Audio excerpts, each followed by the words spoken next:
Lesson 2.3 Homo economicus.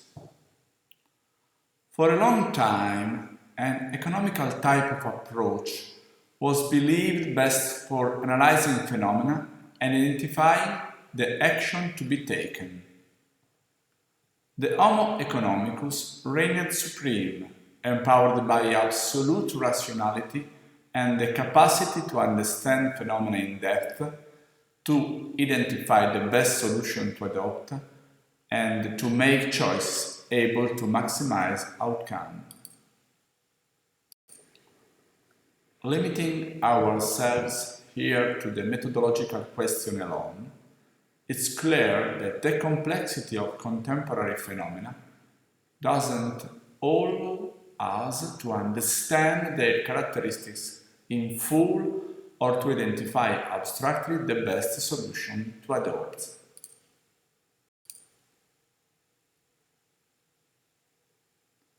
However, rather than treating the issue as though it depended on some sort of personal inadequacy, the matter should instead be framed in terms of our limited rationality, where we cannot know all the implication and consequence of our actions.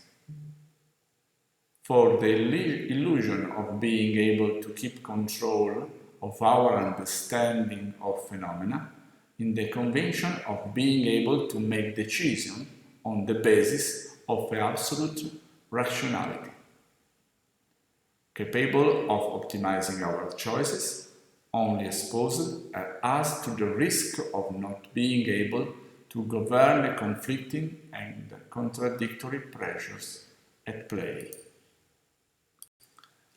The relevance of the concept of limited rationality is thwarted by the economical and reductionist approach. When faced with challenges, the reality is that humans choose on the basis of a limited knowledge of the facts, of the dynamics and of the implication of the choices of the players involved, opting instead for a satisfactory choice without the illusion of maximizing outcomes and economic theory would claim. A new policy-making approach is needed that is able to gather together the challenges and put into practice suitable analytic process able to 1. Functionalize the incidence and use of both the transformative processes underway and their medium-long-term impacts. 2. Make use of interpretive approach tied to the logic of complex systems, avoiding a reductionist interpretation of their components. And 3. Definitively comes to a priori use of theoretical models and standardization deriving from a deterministic recourse to the past. A new policy-making approach which make it possible to foster in the social fabric of local territories the capacity to go beyond schematic and simplistic understandings, to interpret and govern the overall digital transformation introduced by the Fourth Industrial Revolution. A policy-making approach that to date is not to be seen in the programs and initiatives of our institution, primarily due to the limits of the adopted approach. Any action put into play by institutions in fields that are restricted, specific and circumscribed to a limited time, based on illusory causal patterns, is destined to fail and to generate perverse effects.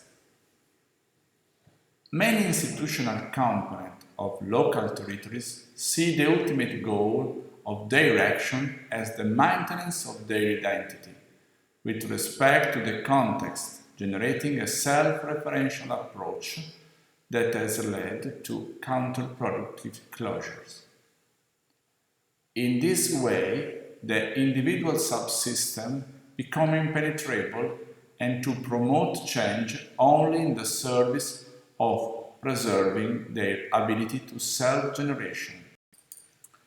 This results in systems that are autopoietic in terms of their ability to produce new elements within themselves without any direct contact with the environment, and self-referential as they look to the environment only in constant reference to themselves, and which are more driven towards preserving their organization than to pursuing the over goals of the territorial system. The functional differentiation, also determined by the separation of specialization, tends to lead to a monopolization of the functional itself, which is thus perceived as attributed solely to the specific component and cannot be performed in concert with any other. Thus, a closure results towards all that is external within the boundaries of which the interpretation of overall phenomena is impoverished and the entire system is compromised. This has led not only to the failure of many initiatives, but also to the activation of counterproductive solutions that have only aggraved a problematic context, seriously harming to the competitiveness of local territories. Not unlike what has happened to other fields, our institutional infrastructure at all levels and in the various public and private spheres has proved unable to adapt its policy-making approach suitable to meet the challenges of our most recent industrial revolution.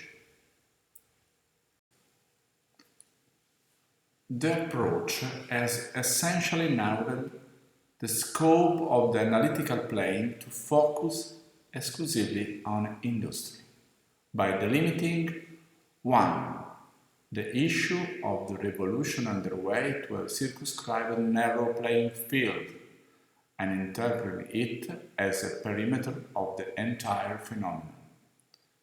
2. Responsibility for the governance of the problems and opportunities connected with the transformation to players who traditionally are situated and act within the boundaries of the playing fields. And 3. The focus and adaptation of initiative only within the playing fields. That playing fields has often been identified with the manufacturing industry, designed as the sole and direct bearer of the impact of the fourth industrial revolution, thus transposing a part onto the whole. In other words, it has been decided to the implication of industrial revolution only concerns secondary industry, manufacturing, which as such is considered not only the fulcrum of its impact, but also the essence of the issue itself.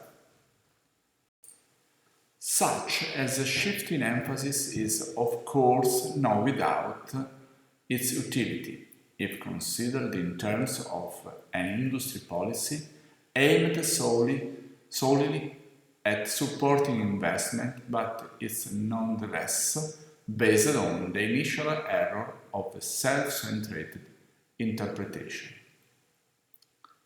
The manufacturing industry is without a doubt in its way an ideal perimeter given its solidity, concrete nature and the central role it plays in economic development. But it's not the only context in which to see the implication of the digital transformation and the opportunities that can arise today. Indeed, upon closer look, manufacturing companies feel the known effects of more important transformation processes in their role as producer of means and services, able to satisfy the demands of increasingly dynamic and shifting markets. The logic of closure within a predefined perimeter has encouraged the emergence of a political making approach strongly conditioned by itself referentially and centered on the assumption that the governance of the fourth industrial revolution should only be tasked to players within the playing fields, and that the answer are be found through the same logic that has shaped the interpretation of the phenomenon.